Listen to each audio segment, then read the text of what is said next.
Você já se perguntou por que o homem mais odiado da história cristã pode ter sido, paradoxalmente, o mais essencial para a nossa salvação?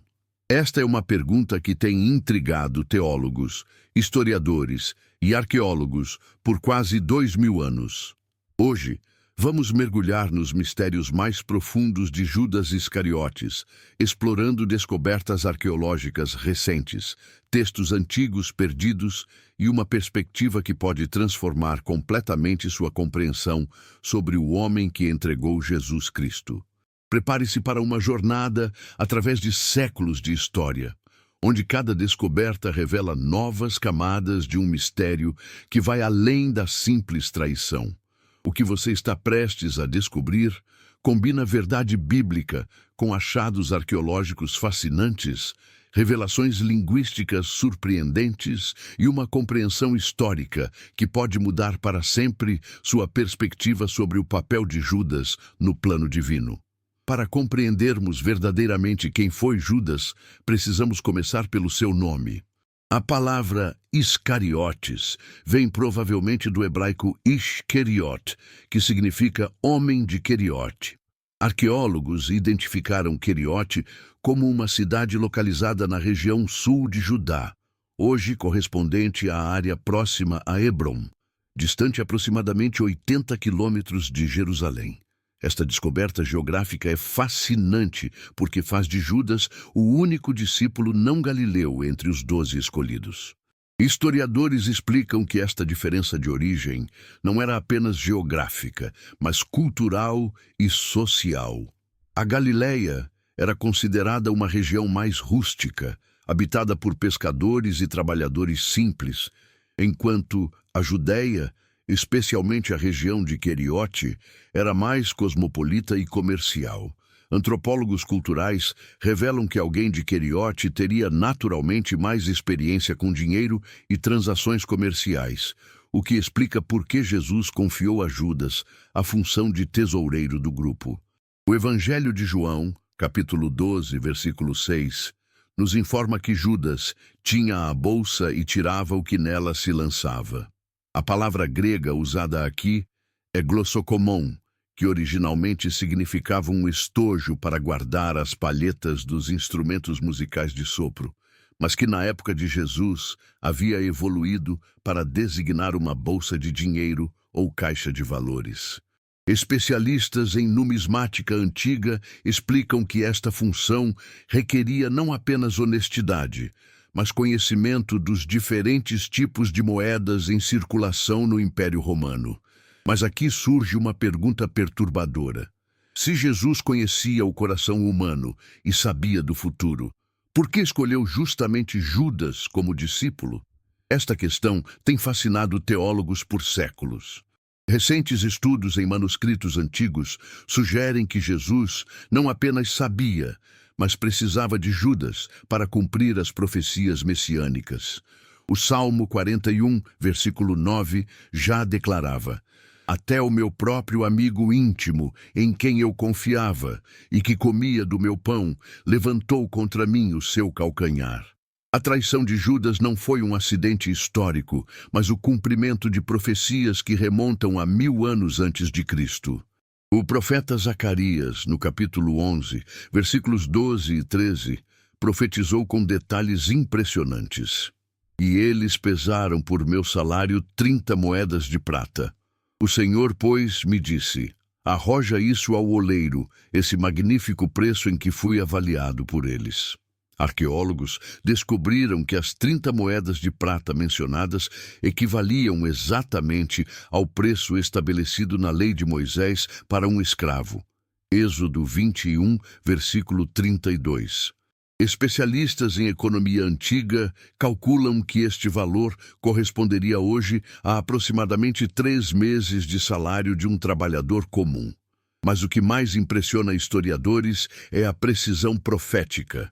Não apenas o valor, mas também o destino do dinheiro foi profetizado. Seria devolvido e usado para comprar o campo do oleiro.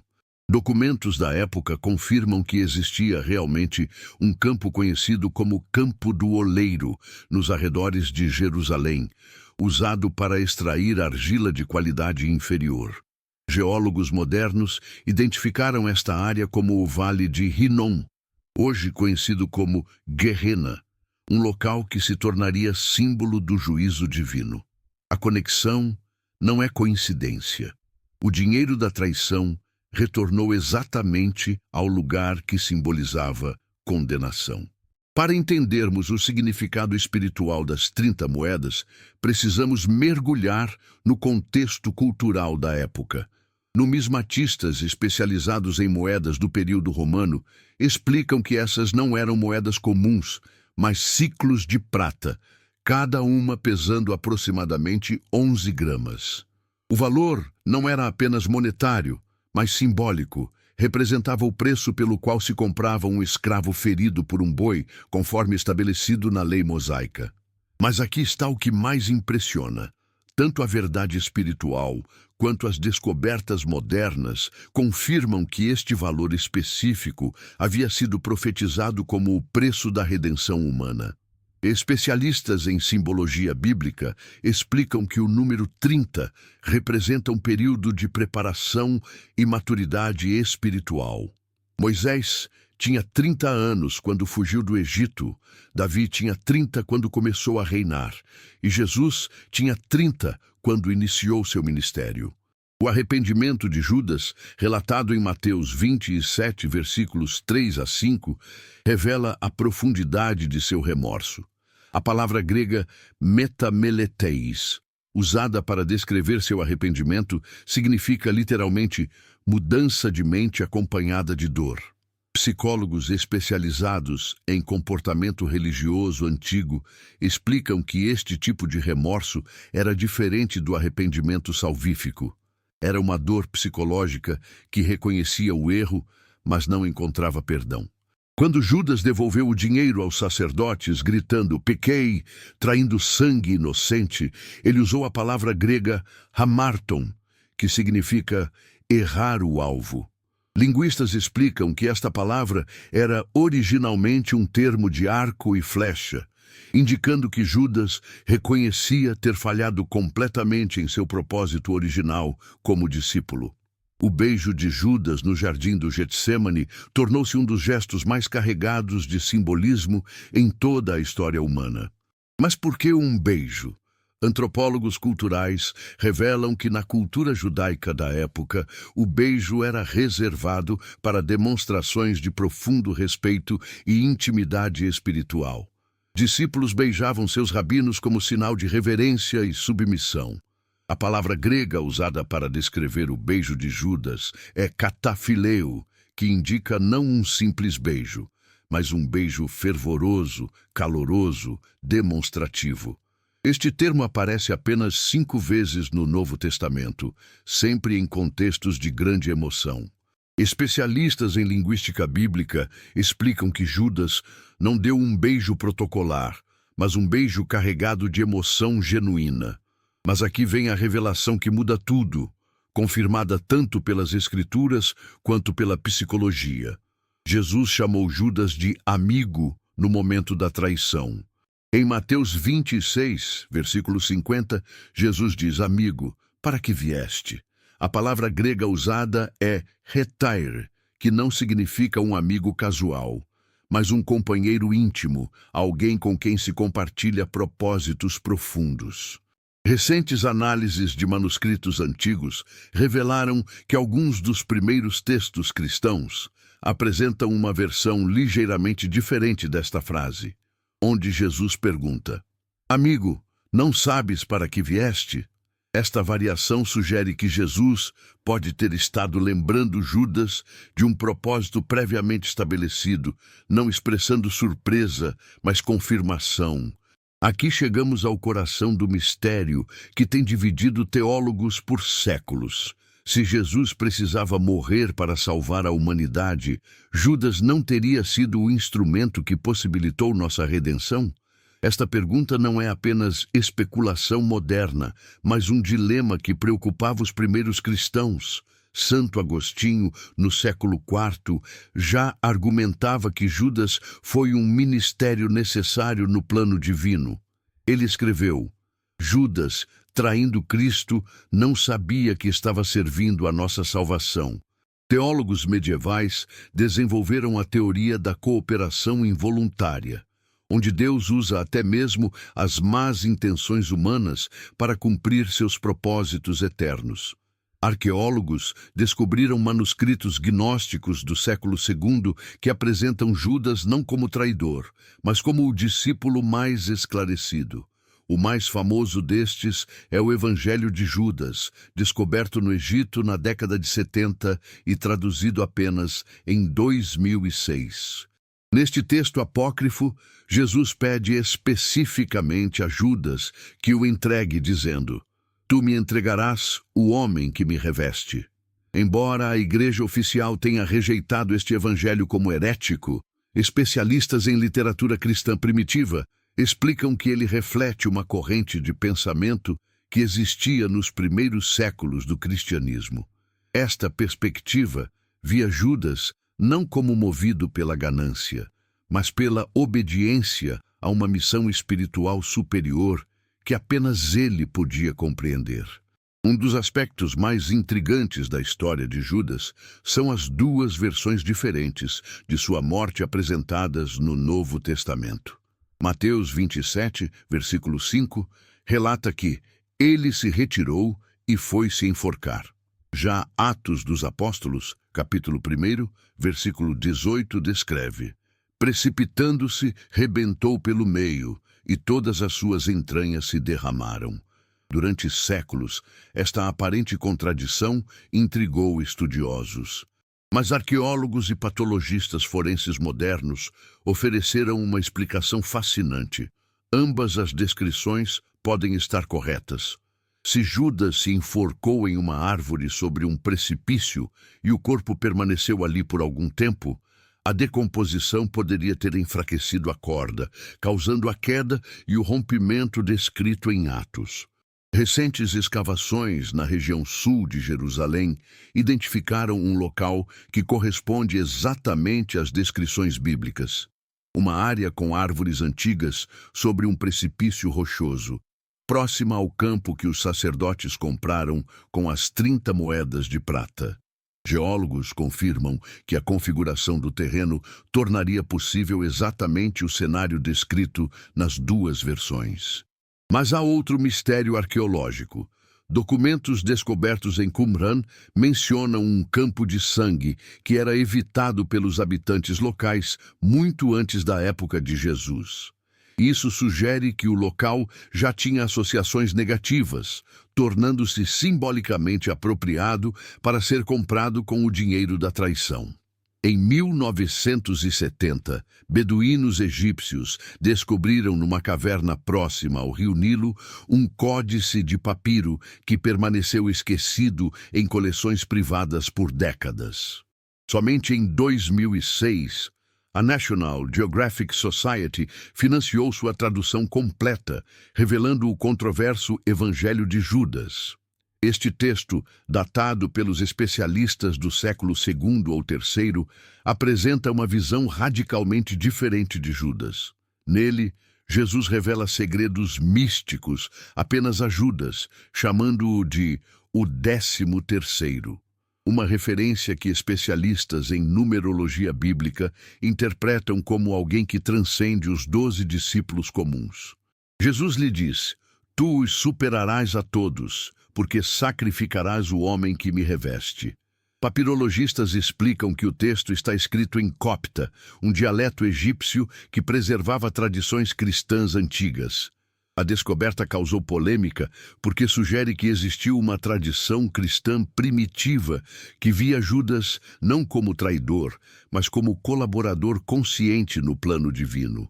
A Igreja Católica rejeitou oficialmente este evangelho, com o Vaticano declarando que ele reflete heresias gnósticas que distorcem o verdadeiro cristianismo. Mas historiadores da religião explicam que sua existência prova que, nos primeiros séculos, havia múltiplas interpretações sobre o papel de Judas na história da salvação. Para compreendermos verdadeiramente Judas, precisamos examinar suas possíveis motivações psicológicas. Especialistas em psicologia histórica identificaram pelo menos 3 teorias principais sobre o que levou Judas à traição. A primeira teoria sugere ganância pura. João 12, versículo 6, menciona que Judas era ladrão e, tendo a bolsa, tirava o que ali se lançava. A palavra grega kleptes, usada aqui, significa não apenas ladrão, mas alguém que desvia recursos gradualmente.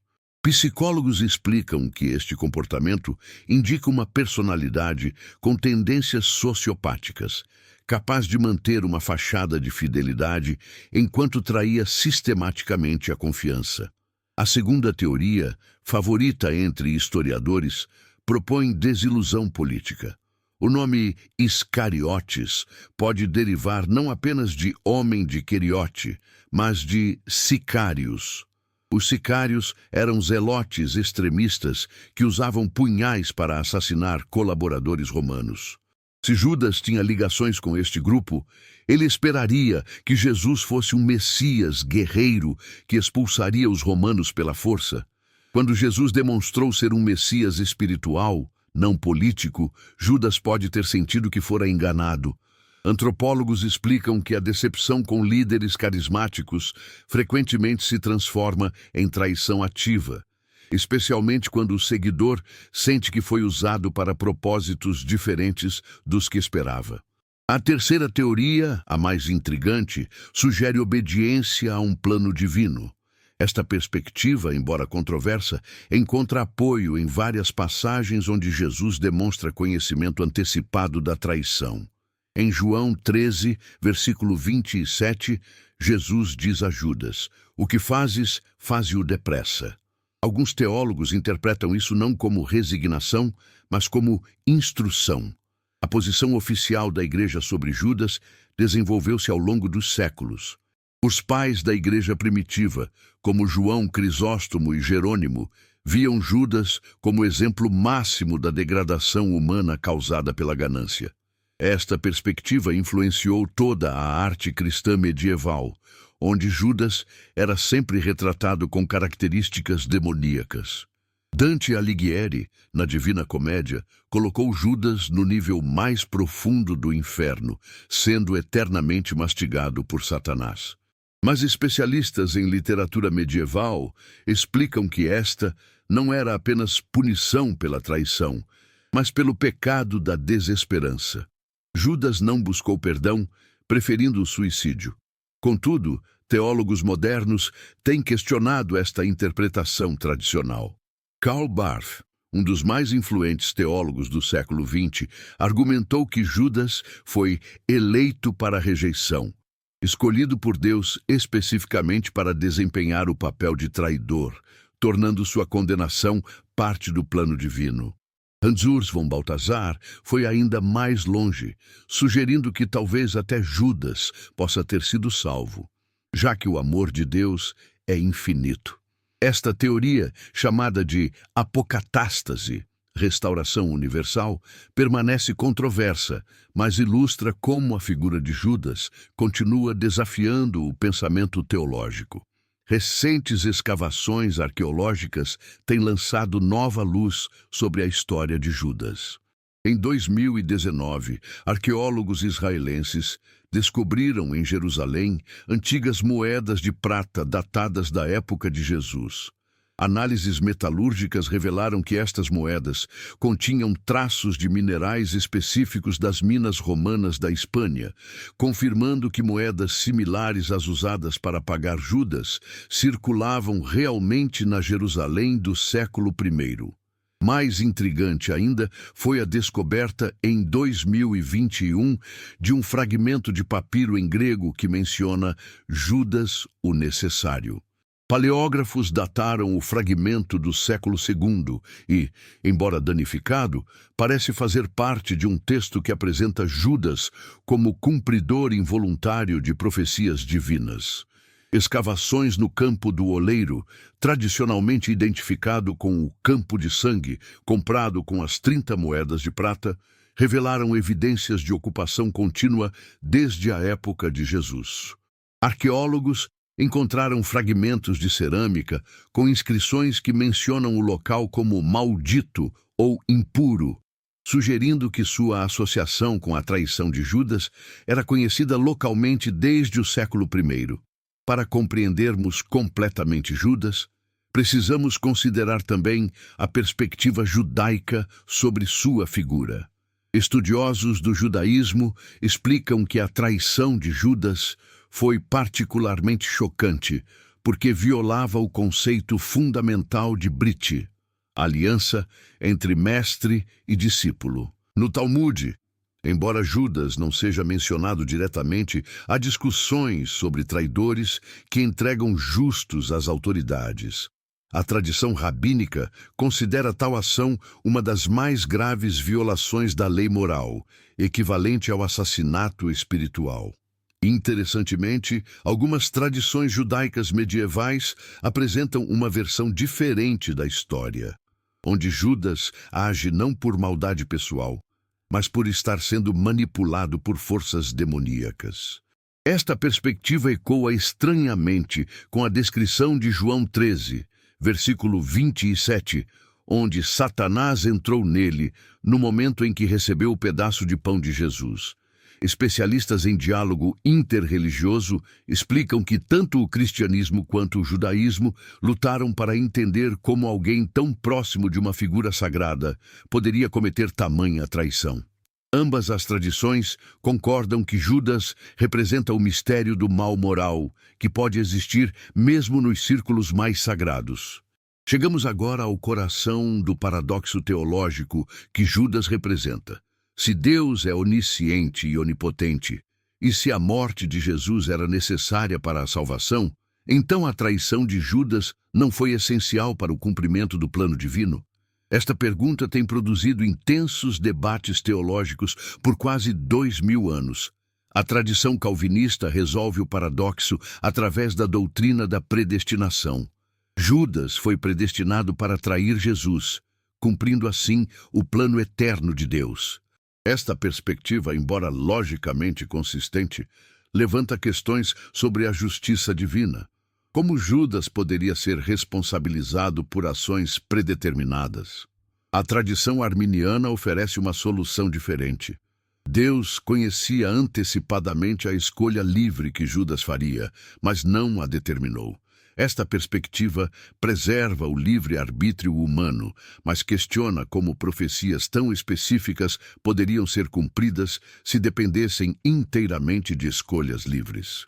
Teólogos católicos desenvolveram a teoria do conhecimento médio, scientia media, proposta por Luís de Molina no século XVI. Segundo esta teoria, Deus conhece não apenas o que acontecerá, mas também o que aconteceria em qualquer circunstância possível. Assim, Deus sabia que, colocado naquelas circunstâncias específicas, Judas livremente escolheria trair Jesus. A figura de Judas transcendeu a teologia para tornar-se um arquétipo cultural universal. Na arte medieval, Judas era sempre retratado com cabelos ruivos, considerado sinal de maldade, barba pontiaguda e, frequentemente, com uma bolsa de dinheiro pendurada no pescoço. Leonardo da Vinci, em sua famosa Última Ceia, retratou Judas como a única figura na pintura que não tem auréola e está parcialmente na sombra. Historiadores da arte explicam que da Vinci estudou escritos antigos sobre fisionomia, a crença de que características físicas revelam caráter moral, para criar sua representação de Judas. Na literatura moderna, Judas tornou-se símbolo da traição suprema, mas alguns autores contemporâneos têm oferecido reinterpretações surpreendentes. Jorge Luiz Borges, em seu conto Três Versões de Judas, especula que Judas pode ter sido o verdadeiro Salvador, sacrificando sua reputação eterna para possibilitar a redenção humana. Nikos Kazantzakis, em A Última Tentação de Cristo, apresenta Judas como amigo íntimo de Jesus, que aceita relutantemente o papel de traidor para cumprir a vontade divina. Esta interpretação, embora controversa, reflete um crescente interesse contemporâneo em humanizar figuras bíblicas tradicionalmente vistas como puramente malévolas. A história de Judas continua relevante porque toca questões universais sobre lealdade, traição, arrependimento e redenção. Psicólogos modernos veem em Judas um exemplo dos perigos da compartimentalização moral. Como alguém pode funcionar eficientemente em um grupo, como tesoureiro, enquanto simultaneamente o trai. Especialistas em ética empresarial frequentemente citam Judas como exemplo de como posições de confiança podem ser corrompidas gradualmente. A menção bíblica de que ele tirava o que ali se lançava sugere um padrão de pequenas desonestidades que culminaram na grande traição. Terapeutas especializados em culpa e perdão explicam que o caso de Judas ilustra a diferença entre remorso destrutivo e arrependimento redentor. Judas sentiu remorso intenso, mas não conseguiu aceitar a possibilidade de perdão, escolhendo a autodestruição em vez da restauração. A história de Judas continua relevante porque toca questões universais sobre lealdade, traição, arrependimento e redenção. Psicólogos modernos veem em Judas um exemplo dos perigos da compartimentalização moral. Como alguém pode funcionar eficientemente em um grupo, como tesoureiro, enquanto simultaneamente o trai. Especialistas em ética empresarial frequentemente citam Judas como exemplo de como posições de confiança podem ser corrompidas gradualmente. A menção bíblica de que ele tirava o que ali se lançava sugere um padrão de pequenas desonestidades que culminaram na grande traição. Terapeutas especializados em culpa e perdão explicam que o caso de Judas ilustra a diferença entre remorso destrutivo e arrependimento redentor. Judas sentiu remorso intenso, mas não conseguiu aceitar a possibilidade de perdão, escolhendo a autodestruição em vez da restauração. A história de Judas força-nos a confrontar questões fundamentais sobre liberdade e determinismo que permanecem relevantes na era moderna. Se Judas estava cumprindo profecias divinas, até que ponto suas ações foram verdadeiramente livres? Filósofos contemporâneos como Daniel Dennett e Sam Harris têm argumentado que o livre-arbítrio é largamente ilusório, com nossas ações sendo determinadas por fatores neurológicos e ambientais, além do nosso controle consciente. A história de Judas, vista desta perspectiva, torna-se um exemplo primitivo desta compreensão moderna. Contudo, teólogos cristãos contemporâneos argumentam que a responsabilidade moral de Judas permanece intacta independentemente de determinismo divino. William Lane Craig explica que Deus pode conhecer antecipadamente nossas escolhas livres sem eliminá-las, assim como conhecer o passado não o torna menos real. Uma das questões mais perturbadoras sobre Judas é se ele poderia ter sido perdoado. A tradição cristã majoritária ensina que Judas se condenou não pela traição em si, mas pela desesperança que o impediu de buscar perdão. Mas alguns teólogos modernos questionam esta interpretação. Se Jesus perdoou seus executores, Pai, perdoa-lhes, porque não sabem o que fazem. Por que não perdoaria Judas? A diferença, argumentam alguns, não está na gravidade do pecado, mas na disposição para aceitar perdão. O caso de Pedro oferece um contraste instrutivo. Pedro negou Jesus 3 vezes, mas teve a oportunidade de reafirmar seu amor 3 vezes após a ressurreição. Judas, por ter se suicidado, não teve esta oportunidade de restauração.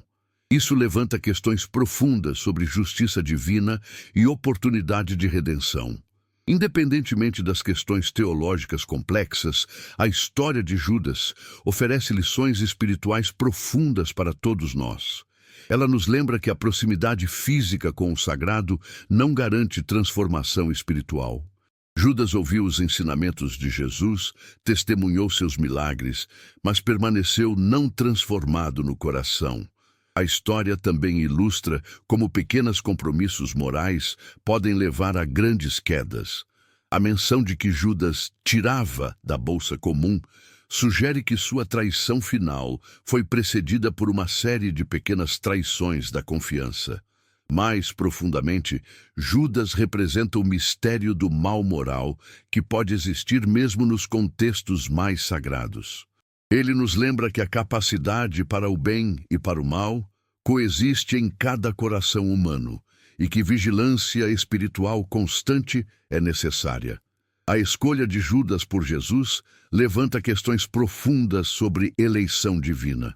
Se Jesus sabia que Judas o trairia, por que o escolheu? Algumas possíveis respostas incluem: primeiro, Jesus pode ter escolhido Judas precisamente porque sabia de seu papel futuro no plano de salvação.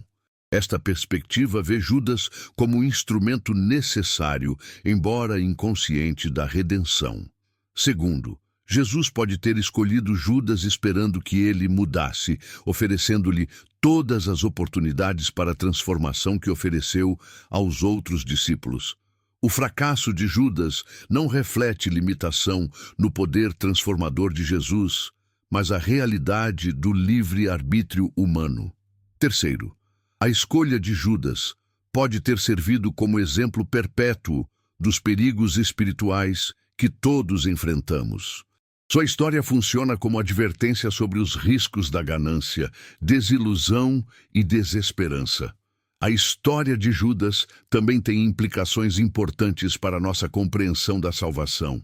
Se Judas era necessário para possibilitar a morte de Jesus, sua condenação eterna parece injusta. Mas se sua condenação era evitável, então sua traição poderia ter frustrado o plano divino. Teólogos têm proposto várias soluções para este dilema. Uma é que Deus teria encontrado outro meio para cumprir o plano de salvação se Judas tivesse escolhido diferentemente. Outra é que Judas será julgado com base em suas intenções e conhecimento, não apenas em suas ações.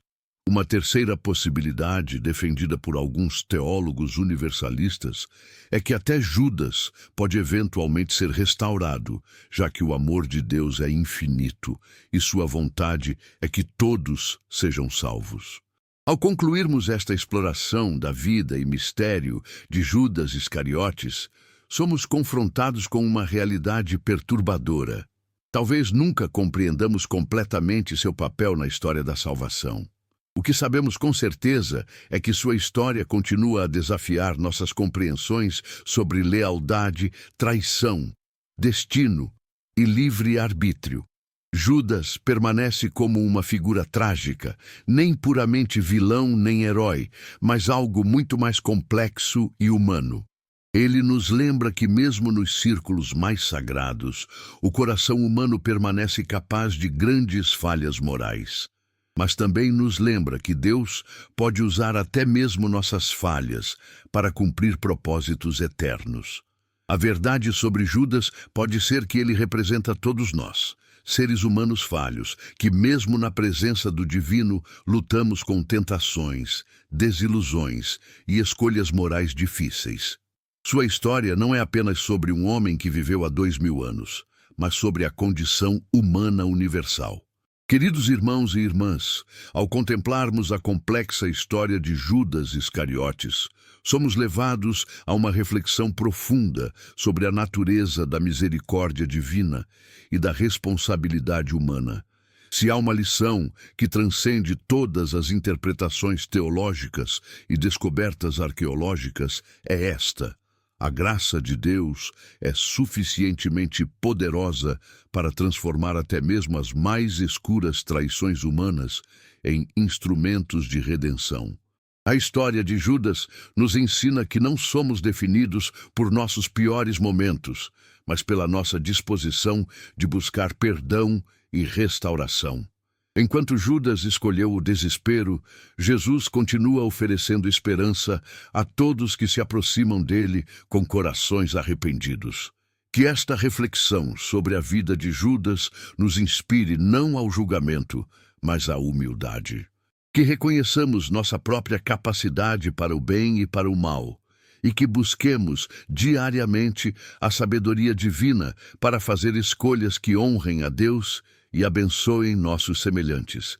Que a paz de Cristo, que transcende todo entendimento, guarde nossos corações e mentes.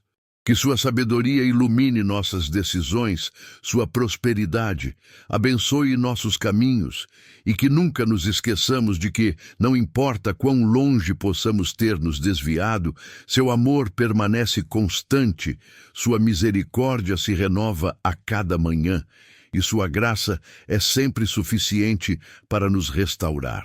Que o Senhor Jesus Cristo, nosso Salvador e Redentor, continue sendo nossa fonte de esperança, nosso exemplo de amor sacrificial e nossa certeza de que, mesmo nas situações mais complexas e aparentemente impossíveis, Deus está trabalhando para o bem daqueles que o amam. À medida que nos aprofundamos na história de Judas, descobrimos camadas ainda mais profundas de mistério divino que desafiam nossa compreensão humana limitada. Especialistas em teologia sistemática explicam que Judas representa o que os antigos chamavam de Mysterium Iniquitatis, o mistério da iniquidade que coexiste com a soberania divina. Recentes estudos em manuscritos patrísticos revelaram que os primeiros pais da Igreja já debatiam intensamente sobre o papel providencial de Judas. Orígenes de Alexandria, no século III, escreveu tratados inteiros sobre como a traição de Judas demonstrava que Deus pode transformar até mesmo o mal humano em bem eterno. Ele argumentava que Deus não causa o mal, mas o usa soberanamente para seus propósitos redentivos. Esta perspectiva encontra eco em descobertas arqueológicas recentes. Em 2022, pesquisadores descobriram em uma antiga biblioteca monástica do Egito um fragmento de papiro que continha uma oração cristã primitiva pedindo sabedoria para compreender como até mesmo Judas serviu ao plano do Altíssimo. Esta descoberta sugere que desde os primeiros séculos, alguns cristãos viam Judas através de uma lente providencial, não apenas como traidor, mas como participante inconsciente na obra redentiva de Deus. Para verdadeiramente compreendermos Judas, devemos situá-lo dentro do contexto cósmico da batalha entre o bem e o mal. O Evangelho de João nos informa que Satanás entrou em Judas durante a última ceia. A palavra grega eiserchomai, usada aqui, indica não apenas influência externa, mas uma entrada que toma controle interno. Demonologistas cristãos explicam que esta passagem não remove a responsabilidade de Judas, mas revela a dimensão espiritual de suas ações. Assim como Jesus foi tentado por Satanás no deserto, Judas enfrentou tentação demoníaca direta. A diferença crucial é que Jesus resistiu, enquanto Judas sucumbiu. Mas aqui emerge uma perspectiva fascinante dos escritos místicos medievais. Alguns santos relataram visões onde Judas aparecia não como condenado eternamente, mas como alguém cujo sofrimento serve a propósitos redentivos cósmicos. Santa Faustina Kowalska, conhecida por suas visões da Divina Misericórdia, escreveu em seu diário sobre uma visão onde Jesus lhe disse: até mesmo Judas poderia ter encontrado misericórdia se tivesse se voltado para mim com confiança. Psicólogos especializados em comportamento religioso têm estudado intensivamente a personalidade de Judas através das lentes da psicologia moderna. Dr. Paul Witz, professor emérito de psicologia da Universidade de Nova York, propôs que Judas pode ter sofrido do que hoje chamamos de transtorno narcisista da personalidade. Esta teoria se baseia em várias evidências textuais. A tendência de Judas de desviar dinheiro para uso pessoal, sua incapacidade de aceitar correção, como quando criticou Maria por ungir Jesus com perfume caro, e sua reação extrema quando confrontado com a realidade de suas ações. Narcisistas frequentemente oscilam entre sentimentos de grandiosidade e desespero profundo quando sua autoimagem é ameaçada. Contudo, outros psicólogos cristãos, como o Dr. Larry Crabb, argumentam que reduzir Judas a categorias psicológicas modernas pode obscurecer as dimensões espirituais mais profundas de sua história. Eles sugerem que Judas representa não tanto um caso psiquiátrico, mas a condição espiritual universal da humanidade caída. Nossa tendência de buscar nossos próprios interesses, mesmo quando conhecemos o bem maior. Uma das abordagens mais intrigantes para compreender Judas vem da interseção entre física quântica e teologia. O físico cristão, Dr. John Polkinghorne, propôs que a mecânica quântica pode oferecer insights sobre como Deus pode conhecer o futuro sem determiná-lo completamente.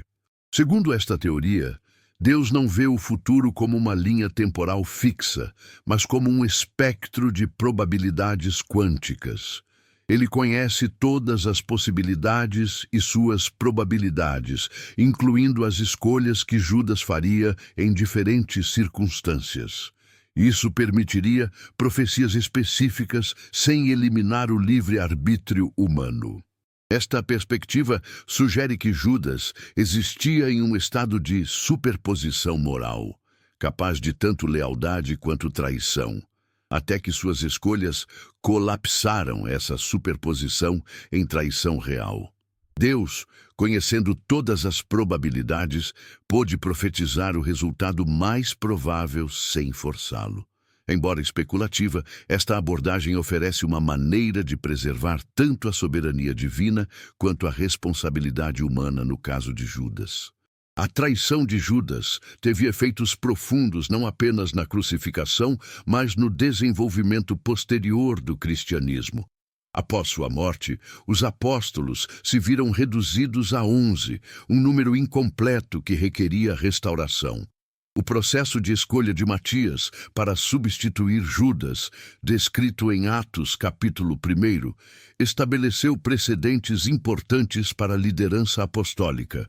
Historiadores da Igreja explicam que a experiência com Judas tornou os primeiros cristãos mais cautelosos sobre liderança e prestação de contas financeira.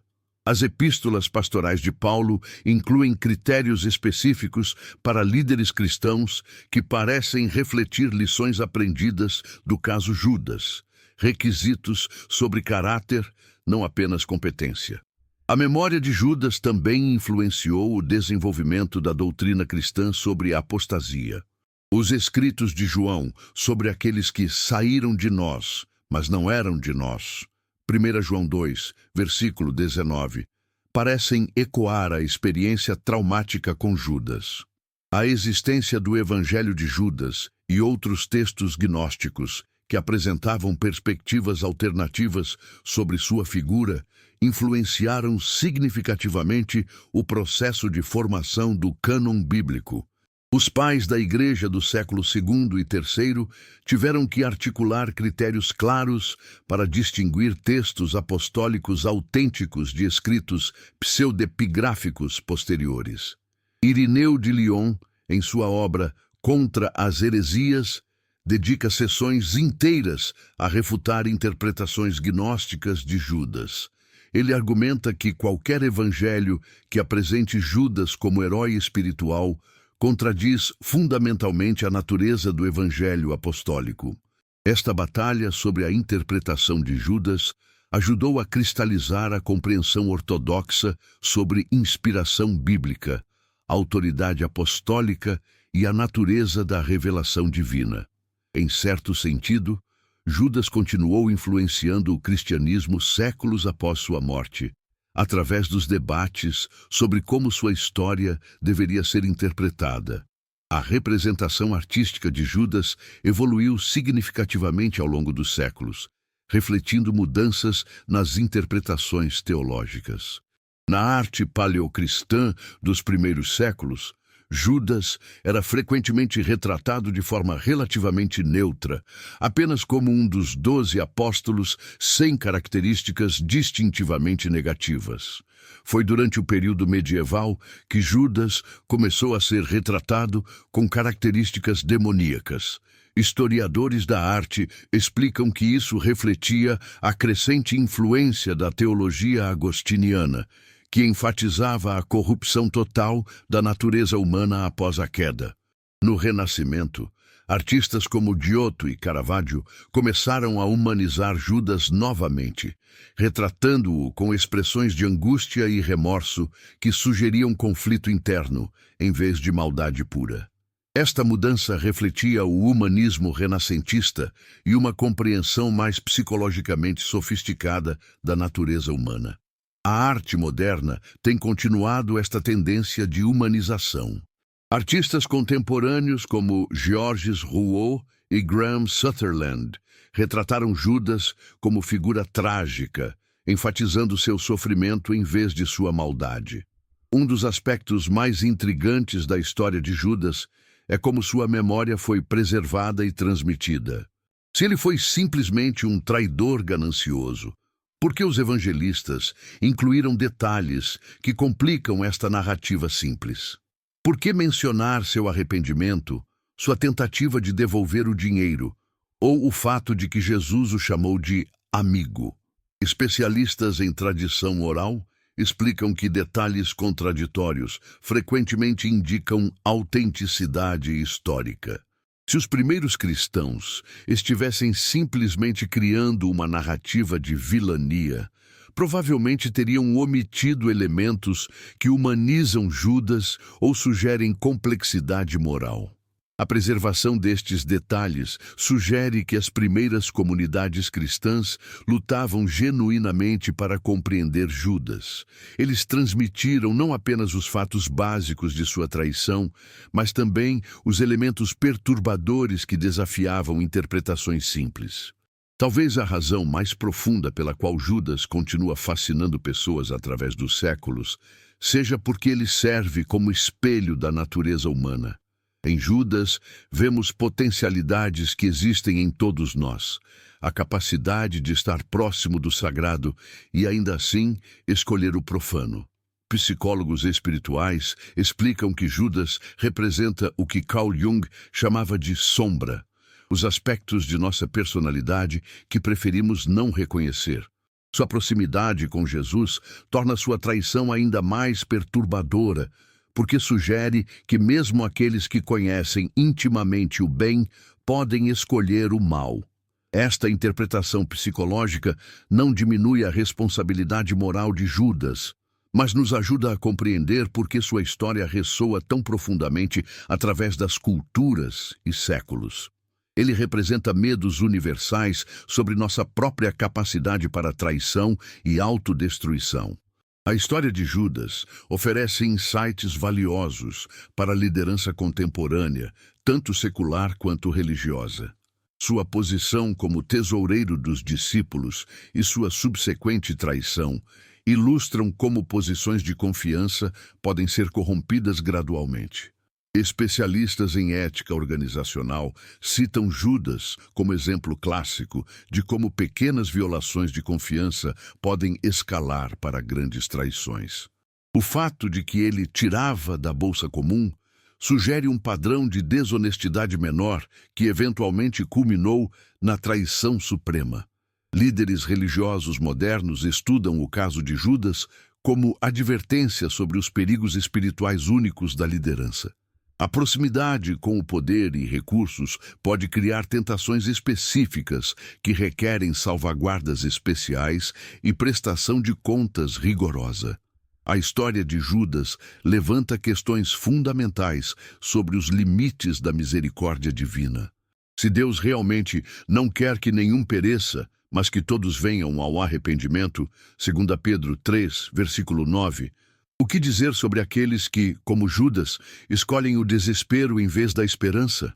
Teólogos universalistas como Robin Parry argumentam que o amor de Deus eventualmente vencerá toda resistência, incluindo a de Judas. Eles sugerem que o sofrimento pós-morte pode ter função purificatória em vez de meramente punitiva. Teólogos tradicionais respondem que o livre-arbítrio humano inclui a capacidade de rejeição final de Deus. Eles argumentam que forçar salvação contra a vontade humana seria inconsistente com o caráter divino. Esta tensão teológica permanece não resolvida, mas a história de Judas serve como catalisador crucial para estas discussões sobre justiça divina, misericórdia e destino eterno. Ao final desta extensa exploração da vida e mistério de Judas Iscariotes, chegamos a uma conclusão surpreendente. Quanto mais investigamos, mais profundo o mistério se torna.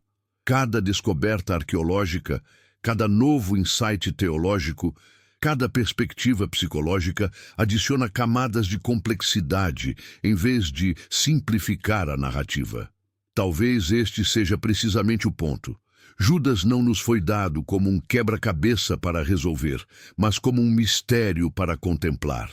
Ele nos força a confrontar as complexidades da natureza humana, os mistérios da soberania divina e os limites de nossa compreensão tanto do bem quanto do mal. Em última análise, a história de Judas nos ensina humildade. Ela nos lembra que há aspectos da experiência humana e dos propósitos divinos que transcendem nossa capacidade de compreensão completa.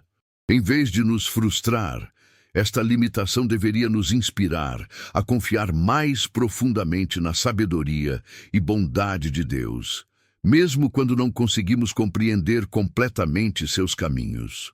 Queridos irmãos e irmãs em Cristo, ao encerrarmos esta jornada através dos mistérios e complexidades da vida de Judas Iscariotes, desejo deixar-vos com uma palavra de esperança profunda e sabedoria transformadora. Se há uma verdade que emerge claramente desta história tão intrincada, é que a graça de Deus é infinitamente maior do que qualquer traição humana. Se há uma lição que devemos gravar em nossos corações, é que nenhum de nós está além da possibilidade de queda, mas também nenhum de nós está além do alcance da redenção divina. A diferença entre Pedro e Judas não foi a magnitude de seus pecados. Ambos traíram seu Senhor em momentos cruciais. A diferença foi que Pedro permitiu que o amor de Jesus o restaurasse, enquanto Judas escolheu o isolamento do desespero. Pedro correu para Jesus após a ressurreição. Judas correu para a morte prematura. Que esta história nos ensine a vigiar nossos corações com diligência, reconhecendo nossa capacidade tanto para grande bem quanto para grande mal. Que ela nos inspire à prestação de contas mútua, lembrando que mesmo aqueles em posições de confiança precisam de supervisão amorosa e correção fraternal. Mas, acima de tudo, que a história de Judas nos lembre da preciosa verdade de que quando falhamos, e todos falharemos, nossa primeira resposta deve ser sempre voltar-nos para Jesus, com confiança em sua misericórdia infinita. Não fugir dele em desespero autodestrutivo. Que o Deus de toda graça, que nos chamou à sua glória eterna em Cristo Jesus, depois de termos sofrido por um pouco, Ele mesmo nos aperfeiçoe, confirme, fortaleça e estabeleça. Que a paz de Cristo reine em nossos corações, que sua sabedoria guie nossas decisões e que sua prosperidade, não apenas material, mas espiritual e eternal, seja nossa herança segura. Que nunca nos esqueçamos de que somos amados com amor eterno, perdoados completamente através do sangue de Jesus e destinados à glória que olhos não viram, ouvidos não ouviram, nem jamais penetrou em coração humano tudo o que Deus preparou para aqueles que o amam. Em nome de Jesus Cristo, nosso Senhor e Salvador, que transformou até mesmo a traição de Judas em instrumento de nossa redenção eterna. Amém e amém.